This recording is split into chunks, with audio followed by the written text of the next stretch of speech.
We're going to have a few minutes here for questions. So I'll pass the mic.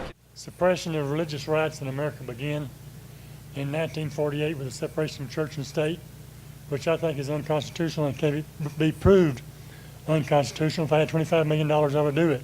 What do you think? What do you guys have?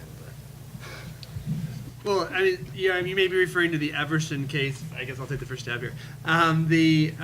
Where the court talked about first kind of introduced that phrase into our modern legal parlance, and said a lot of things about you can't prioritize. The government cannot do anything that would favor religion over irreligion or one religion over another. There's some truth in that. We don't favor one religion over another under the First Amendment. But the First Amendment itself favors religion over non-religion, right? I mean, that's the whole purpose of the First Amendment, is to say that religion is something that as an American people we agreed had a special place, and that we were going to respect people's response to a higher authority, their belief that they had something that was above the state that they had to respond to. So as long as we can, unless the government has a compelling government interest, we would protect that right. And so I think it is important that separation between church and state has become a widely misunderstood principle, and really shouldn't. I just argued a case in the Third Circuit Court of Appeals in Philadelphia on Friday about a county seal. Lehigh County has a seal that they've had for 70 years. It has 13 images on it of things that reflect the history and culture of the county. And there's a bison head, back when there were bison in Philly or in Lehigh County, which is further north than Philly. But cement factories, draperies, books, a heart signifying patriotism, and a cross, because Lehigh County was settled by refugees who came to America seeking religious liberty.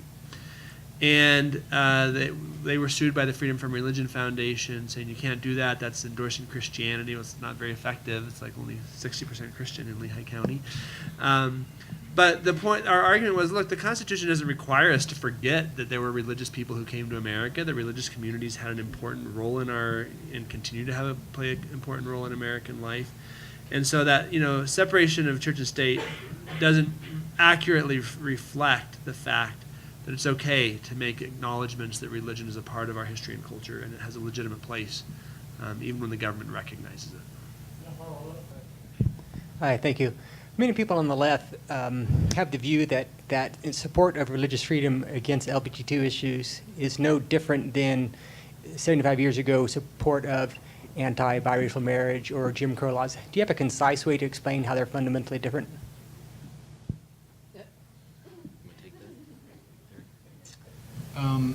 Yeah, that question was central to the Masterpiece Cake Shop case.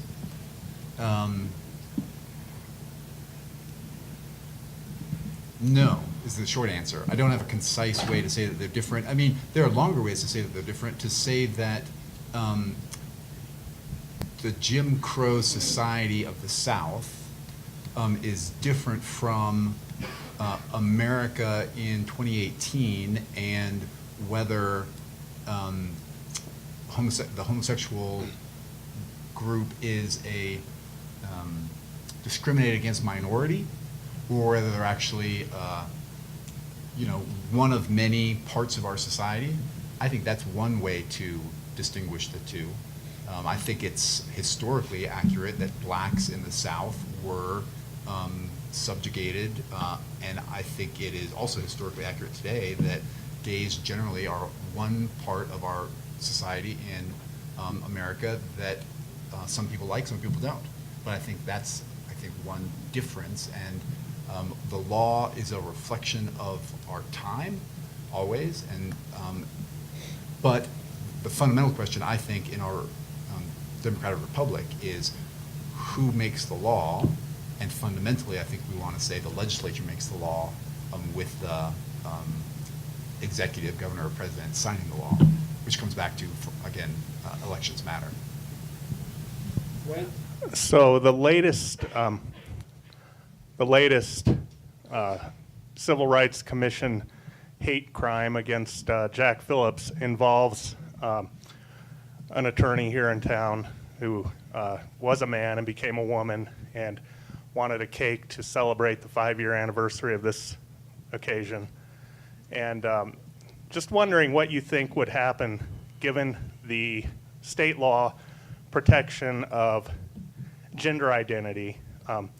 If someone were to go into a cake shop, kind of like this fella Jack did, wanting a Bible cake, but to celebrate transition therapy, because we have society right now really almost encouraging people, including children, to become transgender. At the same time, we have Colorado legislators and California legislators trying to outlaw and otherwise forbid transition therapy, where one transitions from a homosexual lifestyle to a heterosexual lifestyle. Would that be protected if the person went in and wanted a cake to celebrate transition therapy? Who knows, really? I mean, we're trying to speculate what the Colorado Civil Rights Commission would do. What we do know is this, and this is in the category of what don't you understand about no. That 3 weeks after the Masterpiece Cake decision came down from the U.S. Supreme Court, the Colorado Civil Rights Commission found probable cause that Jack had violated transgender rights. You know, I just find that amazing. What don't they understand about no? Go ahead. I think the answer is easy. If the Civil Rights Commission or a court in Colorado heard that case, I think they would say, yeah, a baker, any baker, Jack Phillips or any other, refusing to make that cake is just like the 3 bakers that refused to make the William Jack cakes, because those are specialized cakes that nobody makes. The hard thing about the Jack Phillips case with Masterpiece was people were arguing over what sort of cake is this, right? So Kagan and Breyer were saying it's a wedding cake. But Gorsuch was saying, I think Gorsuch is right, no, it's a same-sex marriage wedding cake, right? And Phillips knew it. And so it was that, as soon as he knew it, he said, that's why I can't sell it to you. But this, like a celebration of transgender cake, no, nobody's going to make that cake, and nobody should. Nobody has to. We have to get where we live. We recognize that we must live in a society where not every little affront, not every little slight becomes a constitutional case. We have to recognize that we can't go around playing gotcha in businesses to try and say, see, I gotcha, I want to sue you because you didn't do what I thought you should do. I think we have to figure out that no society ever succeeded by suing itself to death, and that social dignity rights are not protected by the U.S. Constitution. If we don't get that right, we're going to spend the rest of our lives trying to clean up the carnage of our adversarial system of law. One last question. What do you think the significance was of the Colorado Supreme Court not taking Jack Phillips's case, or was there none at all? What does that say to you? To me, you never know why any Supreme Court, Colorado or U.S., doesn't take a case. I remain puzzled as to why they didn't take that case. So I don't have, but it's hard to read into it, and because you're just guessing. All right, last question to a student. Is there any student here at CCU that wants to ask the last question? Go ahead, right here. Hold on real quick till I give you the microphone so they can hear on the way. Great. My question is kind of just clarifying for my own knowledge of the Jack Phillips case. There's a lot of confusion for me in what I've researched and what I've been told as to, I guess, the reason for the cake, whether he knew into going, like he said yes at first, and then once they sat down to plan, and then also with the verdict, I guess is the word, from the Supreme Court, whether it was the Colorado Civil Rights Union, sorry, I don't know the word, whether it was just because they didn't handle it properly, or if it was, again, in defiance of freedom of association or expression or religious freedoms. Yes.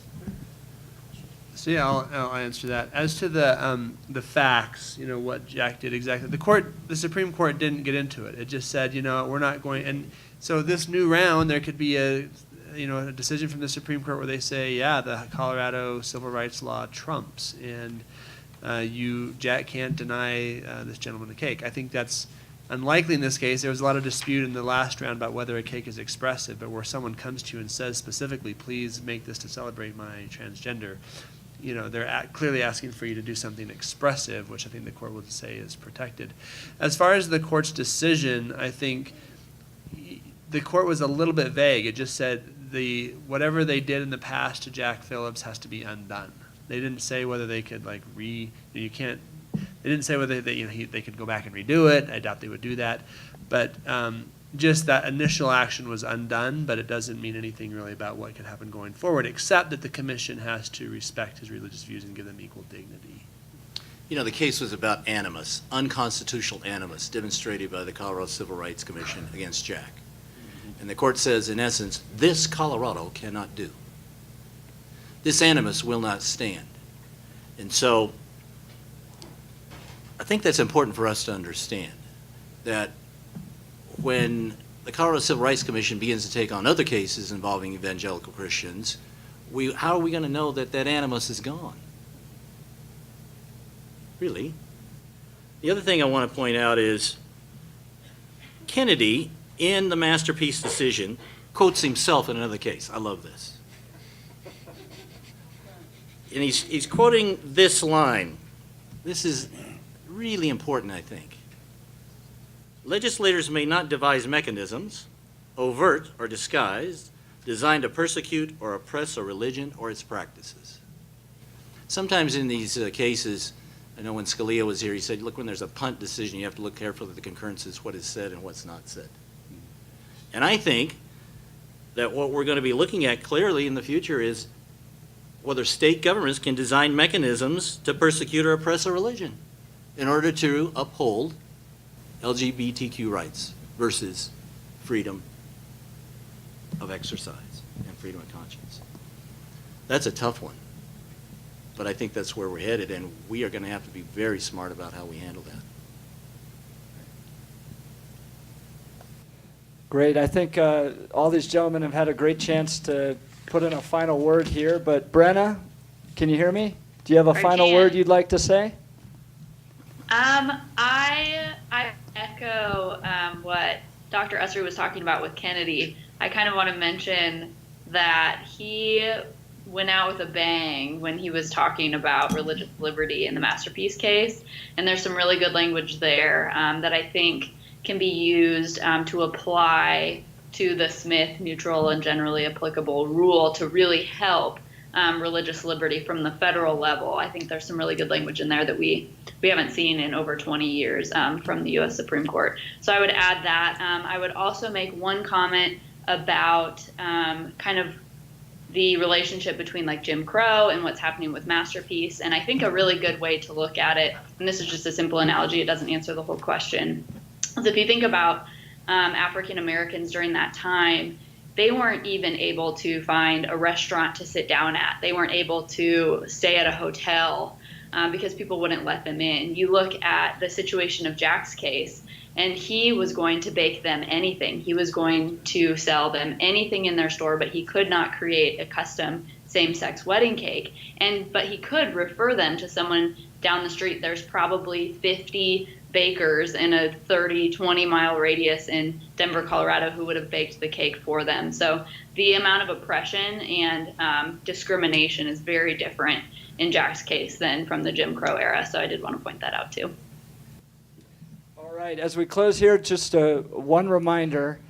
During the last Supreme Court nomination with Brett Kavanaugh this past week, Brett Kavanaugh used the word precedent when it came to the Masterpiece cake decision, which is a clear indication that he respects the importance of religious freedom. He spoke about it with Hobby Lobby too.